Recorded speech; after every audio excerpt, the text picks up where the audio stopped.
Hello family, कैसे हो आप सब? बढ़िया एकदम। तो भैया, ज्योग्राफी ऑडियो नंबर 7 में आपका स्वागत है। तो अब हम लोग ज्योग्राफी ऑडियो नंबर 6 तक के आगे ऑडियो नंबर 7 से हम लोग डिस्कस करेंगे। तो ध्यान से सुनना। हमारी आकाश गंगा के केंद्र की परिक्रमा करने में सूर्य को कितना समय लगता है? भैया, आकाश गंगा की परिक्रमा करने में सूर्य को 25 करोड़ साल लगते हैं, जिसे एक सौर वर्ष भी कहते हैं। ठीक है।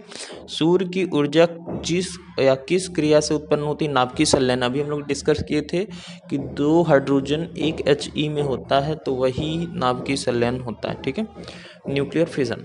सूर्य के केंद्र में पृथ्वी उपस्थित सभी पदार्थ अत्यधिक उच्च ताप लगभग 15 लाख डिग्री सेंटीग्रेड के कारण गैस फॉर्म में और प्लाज्मा फॉर्म दोनों में पाए जाते हैं। ठीक है।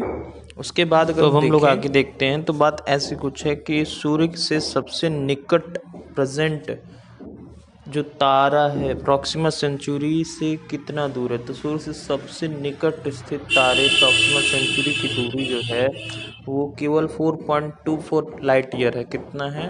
4.24। तो मतलब प्रॉक्सिमा सेंचुरी जो स्टार है उसकी डिस्टेंस सूर्य से 4.24 लाइट ईयर। ठीक है। जैसे कि हम लोग पढ़े ही थे, वो लाइट ईयर में 9.46 वो इंटू 10 पावर वो होता है। तो उसके आगे हम लोग देखते हैं, पृथ्वी अपने ऑर्बिट में लगभग किस नॉर्मल वेग, मतलब जिसे हम बोल सकते हैं एवरेज वेग से चलती है? तो कई जगह 30 किलोमीटर पर सेकंड, कई जगह 29.9 किलोमीटर पर सेकंड भी लिखा रहता है। तो किसी ग्रह का अपने अक्ष पर घूमने को रोटेशन कहते हैं और किसी ग्रह का सूर्य की चक्कर लगाने को रिवॉल्यूशन कहते हैं।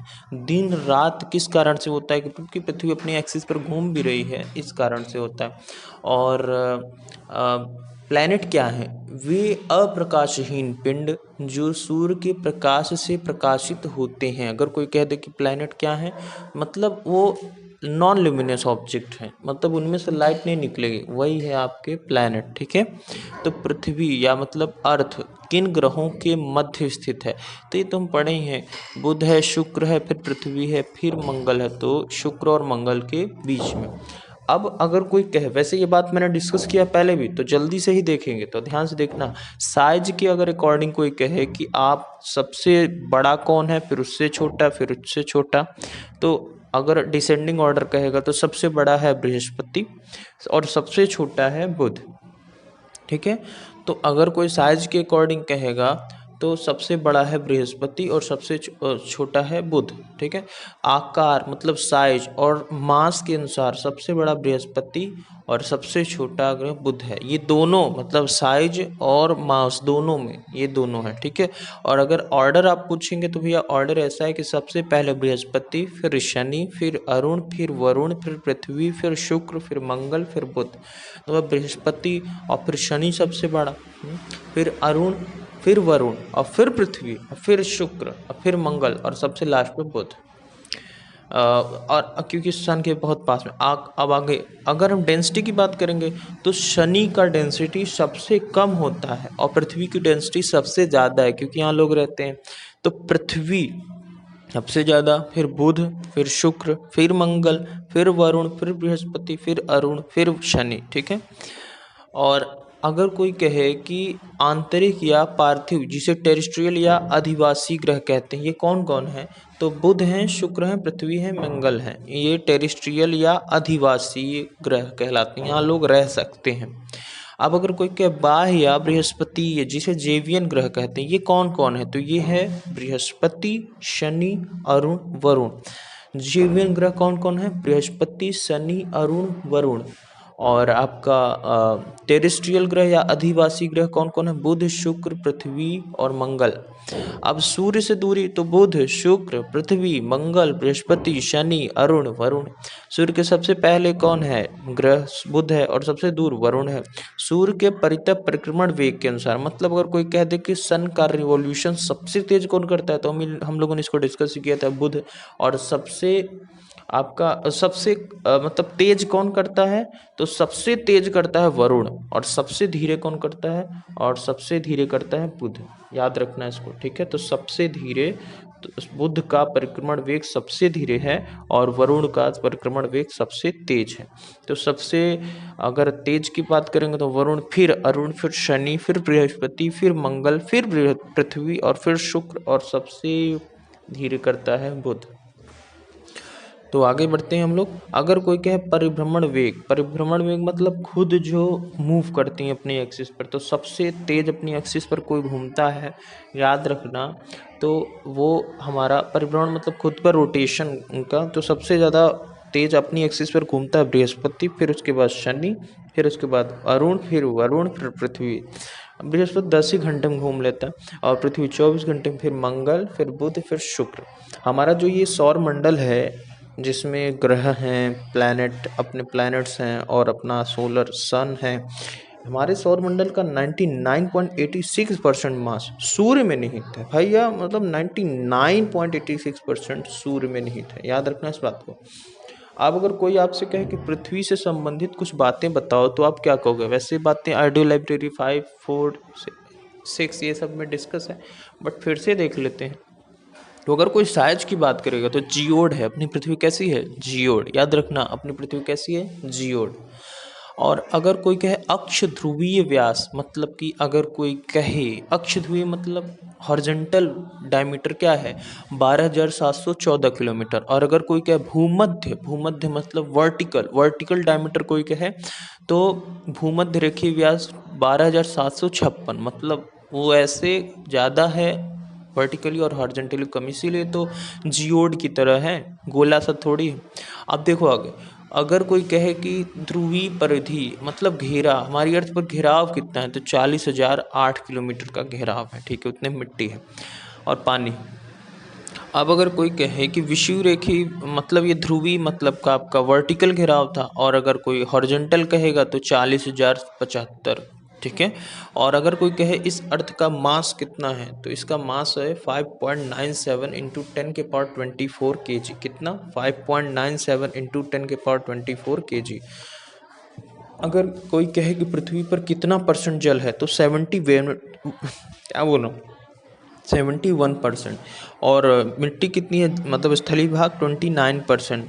वॉल्यूम कितना है पृथ्वी का, तो याद रखना 10.83 इंटू 1011 किलोमीटर का क्यूब, याद रखना, ठीक है।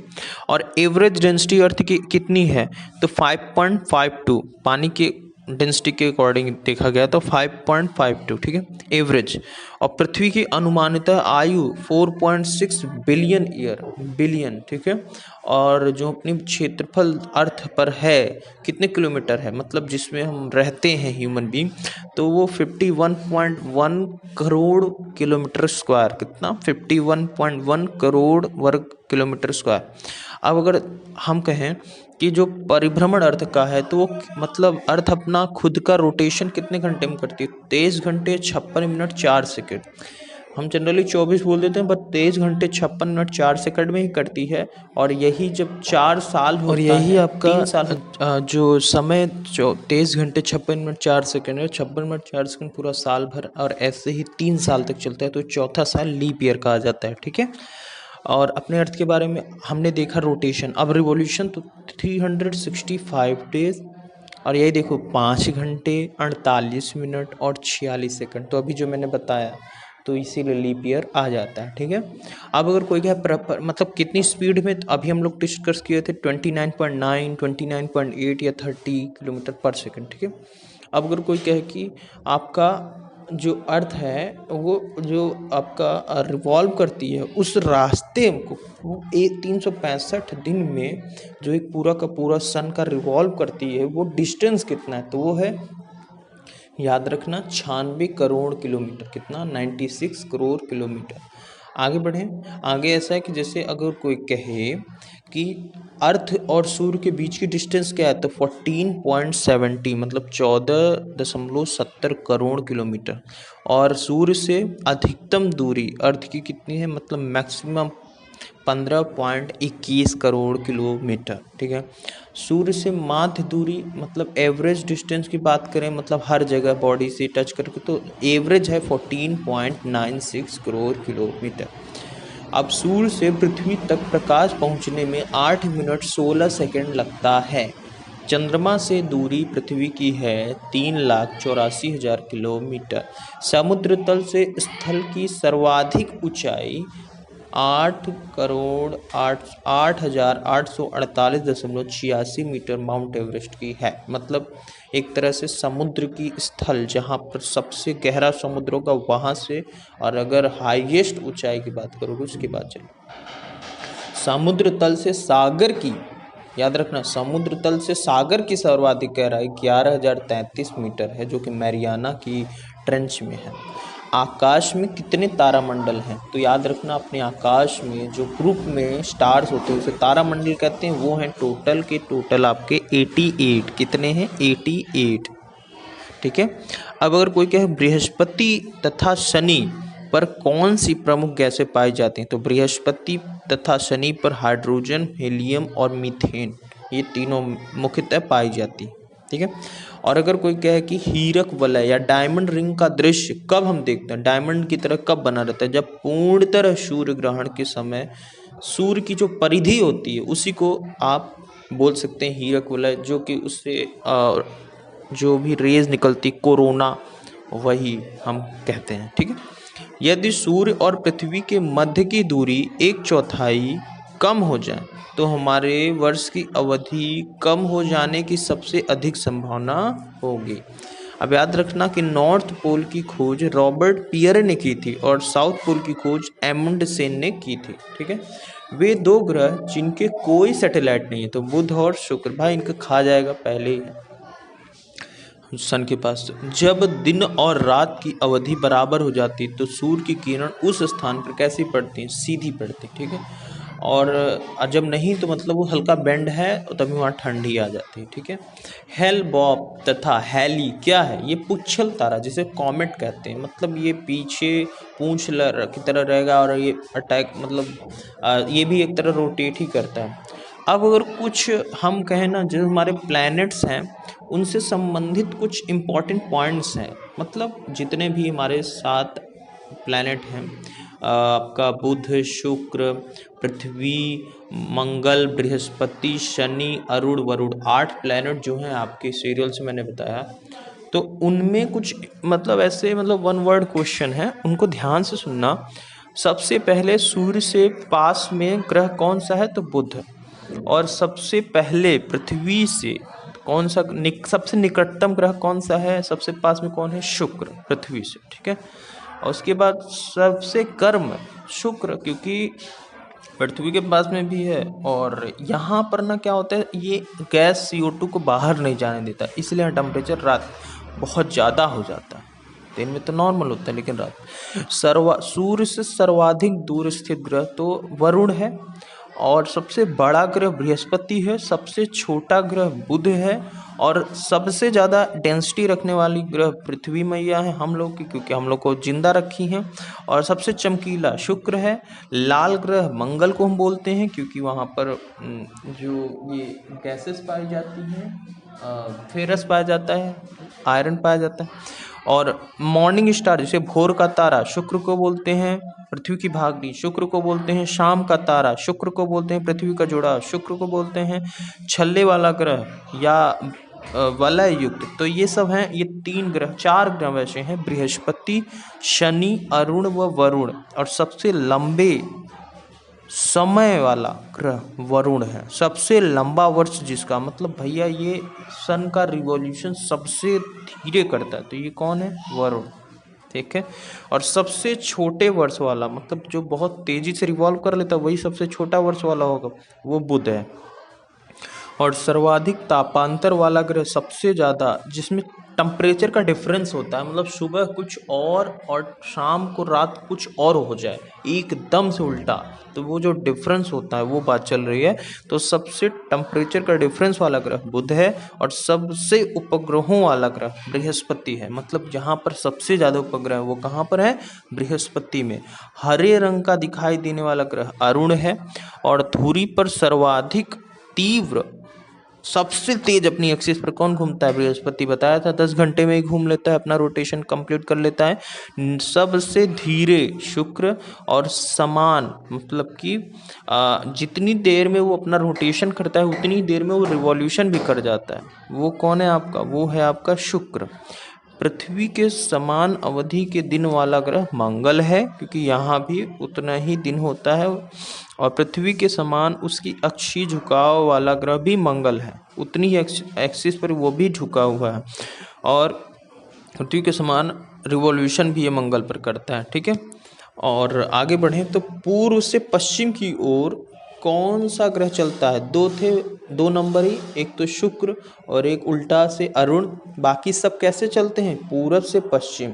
बाकी सब ग्रह पश्चिम से पूरब चलते हैं, यही 2 नंबर ही पूर्व से पश्चिम चलते हैं। और उत्तर से दक्षिण वाले ग्रह कौन है? अरुण। यही एक ऐसा ग्रह जो किधर चलता है? उत्तर से दक्षिण। सबसे तेज गति से परिक्रमा करने वाला ग्रह बुध है, और सबसे धीमे चलने वाला ग्रह वरुण है। और वे ग्रह बताइए जिस पर सूर्य पश्चिम दिशा में होता है। तो भैया अभी तो डिस्कस किए थे ना कि जो पूरब से पश्चिम की तरफ चलेगा तो पश्चिम शुक्र और अरुण में होंगे। उत्तरी ध्रुव, नॉर्थ पोल बताया था रॉबर्ट पियरे, और साउथ पोल का एमंड सेन ने किया था। ठीक है, तो अब हम लोग आगे देखते हैं। तो अब हम लोग आर्डो लाइब्रेरी नंबर 7 पार्ट 2 में इसके आगे पढ़ेंगे, और यहाँ तक हम लोगों ने कर लिया। अब मिलते हैं नेक्स्ट ऑडियो में, आर्डो लाइब्रेरी नंबर 7 पार्ट 2। ठीक है, तब तक के लिए जय श्री राम, जय सिया राम।